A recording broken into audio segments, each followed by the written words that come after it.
దేవునికి మహిమ కలుగును గాక. మీ అందరికీ శుభాభివందనాలు తెలియజేస్తూ ఉన్నామండి. దేవాతి దేవుడు మరొక ప్రాముఖ్యమైన సమయాన్ని మనకు అనుగ్రహించారు. మరి ఈరోజు దేవుని వాక్యాన్ని చదువుకొని కొద్ది నిమిషాలు దేవుని మాటలు ఆలకించుదామండి. 107వ కీర్తన 10వ వచనంలో ఒక మాట రాయబడిందండి. దేవుని ఆజ్ఞలకు లోబడక మహోన్నతుని తీర్మానమును తిరస్కరించినందున బాధ చేతను ఇనపకట్లు చేతను బంధింపబడిన వారై చీకటిలోను మరణాంధకారములోను నివాసము చేయు వారి హృదయమును ఆయన ఆయాసము చేత కృంగజేసెను. ప్రియమైన దేవుని పిల్లలారా, ఈరోజు దేవుడు తన వాక్యము ద్వారా మనతో అనేకమైన విషయాలు తెలియజేస్తూ ఉన్నాడు.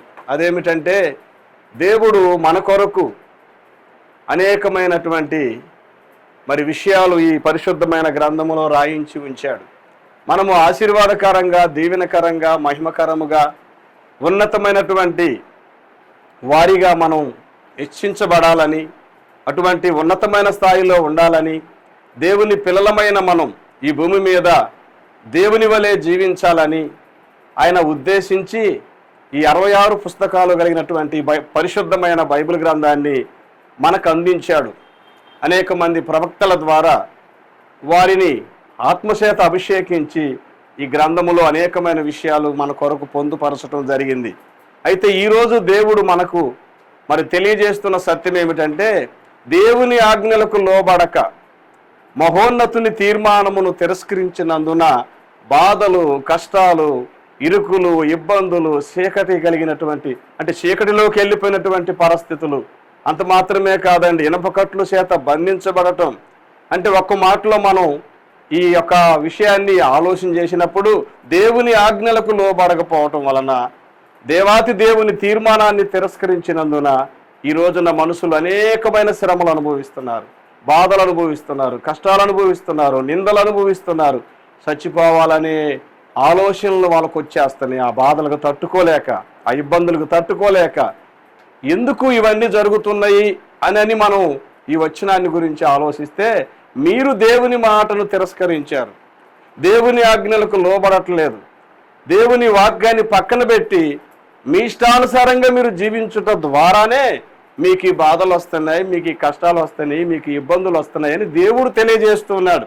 అయితే కింద వచనంలో రాయబడింది, అర్థం చేసుకొని ఈ బాధలన్నిటికీ, ఈ శ్రమలన్నిటికీ, ఈ ఇబ్బందులన్నిటికీ కారణం నేను నా దేవుని మాటను లెక్క చేయలేదు, దేవుని వాక్యానికి లోబడలేదు, దేవుని ఆజ్ఞలకు నేను విధేయత చూపలేదు అని తెలుసుకొని నిన్ను నీవు ఈ వాక్యము ద్వారా మేల్కొల్పబడి దేవుని వైపుకు త్రిప్పబడి ఆయన సన్నిధికి నీవు వెళ్ళినప్పుడు, ఆయన సన్నిధిలో నువ్వు మోకరించి దేవుని వైపుకు త్రిప్పబడి, అక్కడ రాయబడింది కష్టకాలమందు వారు ఆయనకు మొరపెట్టారని. తన తప్పులు తను తెలుసుకొని దేవుని వాక్యానికి లోబడకపోవటం ద్వారానే ఈ శ్రమలు నాకు వచ్చాయని అర్థం చేసుకొని వాళ్ళు ఎప్పుడైతే మొరపెట్టారో, ఎప్పుడైతే ఆ వ్యక్తి దేవుని సన్నిధిలో తనను తాను పరీక్షించుకొని ప్రార్థించడం మొదలుపెట్టాడో, ఆయనంట వారు ఉన్న ఆపదలన్నింటిలో నుంచి తప్పించాడంట. కింద 20 వచనంలో రాయబడింది, ప్రియులారా, ఆయన వారికి తన వాక్యాన్ని పంపించి వారిని బాగు చేశాడని, వారు పడిన గుంటలో నుంచి లేపాడని ఈ అధ్యాయంలో మనం చూడగలుగుతాం. అంత మాత్రమే కాదు, యోహాను సువార్తలో 15వ అధ్యాయం 14వ వచనంలో ఏముందంటే, నా మాటలనే ఈ ఆజ్ఞలు మీరు గైకొంటే మీరు నాకు స్నేహితులు అవుతారని. కాబట్టి మనము దేవుని మాట విననప్పుడు మనం ఈ లోకాన్ని స్నేహం చేస్తున్నాం, లోకముతో కలిసి బ్రతుకుతున్నాం. అందువలనే ఈ కష్టాలు, శ్రమలు, బాధలన్నిటికీ మనం గురైపోతున్నామని.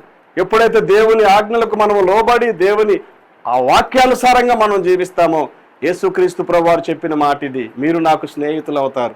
లోక స్నేహాన్ని వదిలిపెట్టి దేవుని మాట విని దేవునితో స్నేహం చేస్తే మనకు మేలు కలుగుతుంది, దీవించబడతాం, ఆశీర్వదించబడతాం, యేసుక్రీస్తు లాంటి జీవితాన్ని జీవించగలుగుతామని, తండ్రిని సంతోషపెట్టగలుగుతామని ఈరోజు ఈ వాక్యం ద్వారా మనం తెలుసుకుంటున్నాము. కాబట్టి ఈరోజు నువ్వు ఒకసారి ఆగి ఆలోచించు, దేవుని వాక్యానుసారంగా జీవిస్తున్నావా, లేకపోతే వాక్యాన్ని పక్కన పెట్టి నీ సొంత చిత్తము, సొంత ఇష్ట ప్రకారం నడుచుకొని బాధలకు, కష్టాలకు గురవుతున్నావా?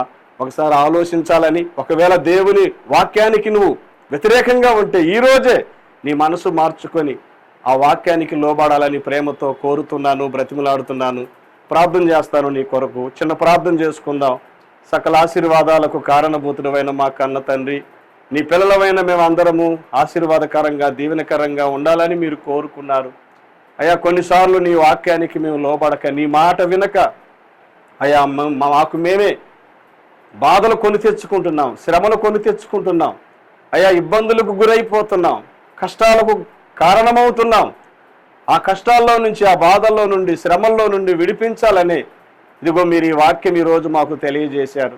ఎప్పుడైతే నాయనా తిరిగి మరలా నీ వైపుకు త్రిప్పబడి నీ వాక్యానికి లోబడతామో అయ్యా, మా కష్టాల నుంచి, మా బాధల నుంచి విడిపిస్తారని, ఆపదల నుంచి తప్పిస్తారని, అయ్యా గుంటలో నుంచి లేపుతారని, నీతో స్నేహం చేయటం ద్వారా, నీ వాక్యము ప్రకారము జీవించటం, నీతో స్నేహం చేయటమని, ఆ విధంగా నాయన ఈ లోక స్నేహాన్ని వదిలిపెట్టి మీతో స్నేహం చేయటం ద్వారా మమ్మల్ని ఉన్నతమైన అయ్యా ఆశీర్వాదకరమైన జీవితాన్ని మాకు ఇస్తారని ఈరోజు మాకు నేర్పించిన ఈ వాక్యాన్ని బట్టి స్తుతులు చెల్లిస్తూ, ఎంతమంది బిడ్డలైతే నీ వాక్యానికి అయ్యా అవిధేయులయ్యారో వాళ్ళందరినీ ఈ రోజు ఈ వాక్యము ద్వారా దర్శించి నీ వాక్యానికి లోబడి వారు ఉన్న బాధల కష్టాల నుంచి విడిపించమని యేసు నామమున అడుగుచున్నాము తండ్రి.